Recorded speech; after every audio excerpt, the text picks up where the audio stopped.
BBC-ს ჟურნალისტურ გამოძიებას, რომლის თანახმად ქართულმა ოცნებამ გასულ წელს პროევროპული პროტესტის ჩასახშობად პირველი მსოფლიო ომის დროინდელი ქიმიური იარაღი გამოიყენა, მწვავე შეფასებები მოჰყვა საერთაშორისო პარტნიორების მხრიდან. ევროპული ლიბერალური და დემოკრატიული პარტიების გაერთიანება სოციალურ ქსელში განცხადებას ავრცელებს და წერს, რომ მომხდარი ადამიანის ფუნდამენტურ უფლებებზე შოკის მომგვრელი თავდასხმა. ALDE დამოუკიდებელ საერთაშორისო გამოძიებას ითხოვს.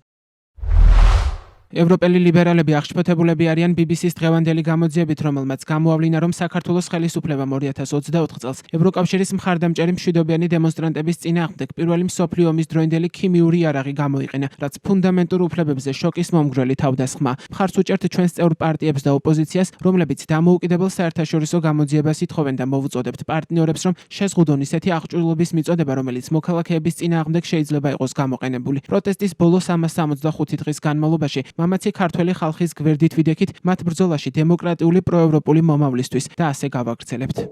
ქართველი დემონსტრანტების წინააღმდეგ ქიმიური იარაღის სავარაუდო გამოყენება სოციალურ ქსელში ეხმაურება მაგნიტსკის აქტის ავტორი ბილ ბროუდერი. საქართველოს ხელისუფლება პირველი მსოფლიო ომის დროინდელ მომწამლელ ქიმიურ ნივთიერებას იყენებს. ეფექტების ზემოქმედების შემდეგ კვირების განმავლობაში გრძელდება. ეს უზნეობის ახალი დონეა. საკითხავი მხოლოდ ის არის, ეს თავად მოიფიქრეს თუ მათმა რუსმა ზემდგომებმა ასწავლეს, წერს ბილ ბროუდერი X-ზე. BBC-ს ჟურნალისტურ გამოძიებას გუშინვე გამოეხმაურა ევროკომისიის პრესპიკერი საგარეო და უსაფრთხოების საკითხებში ანიტა ჰიპერი. მისი თქმით, თუ პროტესტის მონაწილეების წინააღმდეგ ქიმიური იარაღის გამოყენება დადასტურდება, ეს მიუღებელი იქნება. პრესპიკერი სწრაფ, გამჭვირვალე და სანდო გამოძიებას ითხოვს.